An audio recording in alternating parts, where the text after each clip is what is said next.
Hello, welcome to story time. आज मैं explain करूंगी recently released Aditya Roy Kapoor starrer movie Om. Movie की स्टार्टिंग होती है रॉ के स्पेशल ऑफिस से, जहां बात चल रही होती है कवच नाम के प्रोजेक्ट की। यहां हमें दिखाया जाता है कि ओम नाम का ऑफिसर एक शिप पर लैंड करता है, जिससे वो प्रोजेक्ट दूसरे देश जा रहा होता है। वहाँ हम देखते हैं कि उसके ऊपर कुछ लोग अटैक करते हैं, क्योंकि उनको पहले से इंफॉर्मेशन मिल चुकी होती है कि ओम वहाँ पर उस प्रोजेक्ट को रेस्क्यू करने के लिए आया है। फिर हम देखते हैं कि जय रॉ के ऑफिस से ओम को गाइड कर रहा होता है और जय को उसका एक ऑफिसर मूर्ति, जो यहाँ पे प्रकाश राज हैं, वो गाइड कर रहे होते हैं। फिर अचानक से उनका कनेक्शन टूट जाता है और सारी सिचुएशन आउट ऑफ कंट्रोल हो जाती है। दूसरी साइड हमें दिखाया जाता है कि जय शिप पे फाइट करते करते अचानक से रुकता है और वो कुछ देखता है। फिर हम आगे देखते हैं कि उसको गोली लगती है और वो शिप से नीचे गिर जाता है। नेक्स्ट सीन में हमें जय और मूर्ति के बीच की कन्वर्सेशन दिखाई जाती है, जहाँ पे मूर्ति जय से कहता है कि हम किसी भी हाल में ओम को नहीं खो सकते, क्योंकि वो हमारा सबसे स्ट्रॉन्ग ऑफिसर है। और यहीं पे हमें ये भी पता चलता है कि जय ओम का पिता भी है। फिर हमें कुछ मंथ बाद का हॉस्पिटल का सीन दिखाया जाता है, जहां हम देखते हैं कि काव्या, जो कि एक ऑफिसर है, वो ओम की देखभाल कर रही है। यहीं ओम को पास्ट के कुछ विजन आते हैं, जहां हम देखते हैं कि देव उससे बोल रहा है कि भाग ऋषि भाग।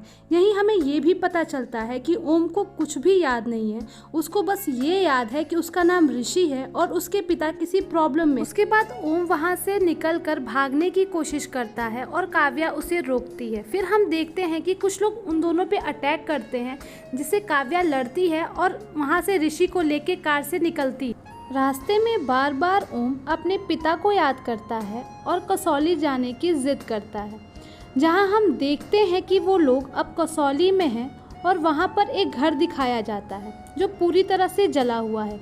अगले सीन में हम देखते हैं कि ओम घर के अंदर है और वहां वो एक अलमीरा से एक एल्बम निकालता है जो जला हुआ है। उसमें उसके पिता की एक फ़ोटो होती है। यहाँ ओम काव्या को अपनी पास्ट की बातें बताता है। ये सुनकर काव्या चौंक जाती है, क्योंकि ओम काव्या के साथ कई मिशन में काम किया है, पर उसको कुछ भी याद नहीं है। यहाँ तक कि उसको ये भी याद नहीं कि उसका नाम ऋषि नहीं ओम है। उसके बाद दिखाया जाता है कि वहाँ जय कुछ ऑफिसर्स के साथ आता है। अब स्टोरी फ्लैशबैक में शिफ्ट होती है और हम देखते हैं कि देव एक न्यूक्लियर डिफेंस सिस्टम बना रहा है, जो न्यूक्लियर एक्सप्लोजन से पहले ही मिसाइल को डिफ्यूज़ कर देगा। ये डिफेंस सिस्टम एक ट्रांसलूसेंट शील्ड बना देगा जो न्यूक्लियर अटैक से प्रोटेक्ट करेगी, और इस प्रोजेक्ट का नाम होता है कवच। इस प्रोजेक्ट में 3 लोग होते हैं, जय राठौर, दीवान और देव। अगले सीन में देव के घर में आग लगी होती है और कुछ लोग देव को वहाँ से घसीट कर ले जा रहे होते हैं। यहाँ पर देव ऋषि से भागने के लिए बोलता है और यही मेमोरी ऋषि को बार बार ट्रिगर होती है। आगे के सीन में हम देखते हैं कि ऋषि सड़क पर पड़ा हुआ है और वहाँ से जय उसको उठाकर अपने घर ले आता है।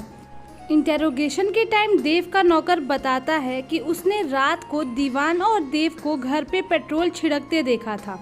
आग भी देव ने लगाई थी और बोला था कि ऋषि इसका गवाह बनेगा। देव को देशद्रोही घोषित कर दिया जाता है।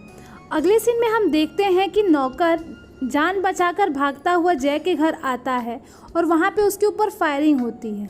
इसी फायरिंग में जय के बेटे की डेथ हो जाती है और ऋषि की जान बचाने के लिए जय अपने बेटे ओम का नाम ऋषि को देता है। अगला सीन 15 साल बाद पे शिफ्ट होता है, जहाँ हम ऋषि की entry as a para commando देखते हैं। ये एक मिशन प्लान करते हैं to bring back Kavach home, operation Kavach इस मिशन का नाम होता है। दूसरी साइड हमें देव को कवच का डेमो देते हुए दिखाया जाता है, जो कि सक्सेसफुल होता है और उसे ऑक्शन के लिए ओपन किया जाता है। यहाँ स्टोरी प्रेजेंट में शिफ्ट होती है और काव्या को हम बताते हुए देखते हैं कि इससे पहले भी कवच के 2 ऑपरेशन हो चुके हैं, जिसमें उनको कोई बड़ा ब्रेक थ्रू नहीं मिला था। उनकी सारी उम्मीदें ऑपरेशन फॉल्स फ्लैग से थी, जो म्यांमार में 2018 में हुआ और काव्या उसको लीड कर रही थी। नॉर्थ ईस्ट चाइना बॉर्डर के कैंप में लीचिंग की बहुत बड़ी डील हो रही थी, जो कवच में एंटी रेडिएशन प्रोड्यूस करने के लिए यूज़ होता है। उनके टीम मेंबर अरसलन की लीड को फॉलो करके वहाँ पे अटैक करते हैं और वहाँ से एलिमेंट और कुछ बच्चों को रेस्क्यू करते हैं।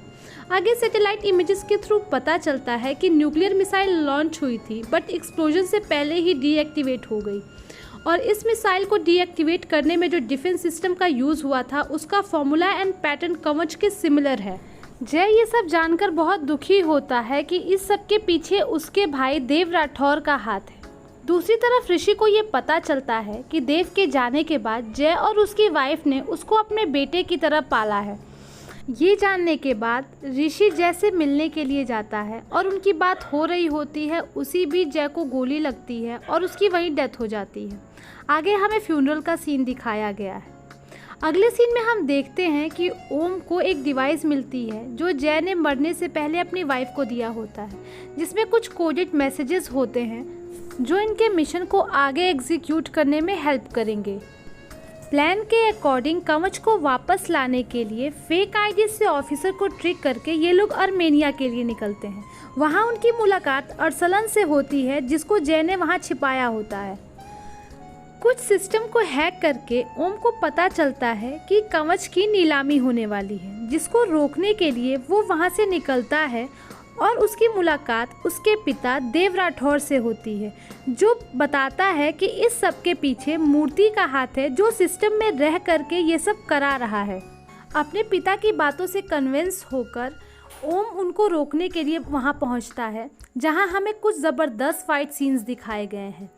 ओम को रोकने के लिए मूर्ति उसके साथियों को मारने की धमकी देता है और यहाँ पर मूर्ति की हम ज़बरदस्त धुलाई होते हुए देखते हैं। इसी फाइट में अरसलन की जान चली जाती है और हम देव को मूर्ति को मारते हुए देखते हैं। इसके बाद ओम अपने पिता के गले लगता है क्योंकि वो अपने पिता की सच्चाई नहीं जानता।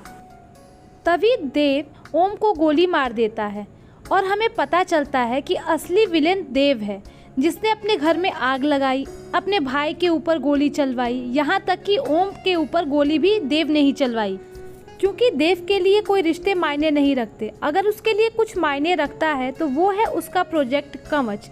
इसके बाद हम देखते हैं कि ओम अपने पिता को मारता है और कवच को वापस लेकर इंडिया आता है।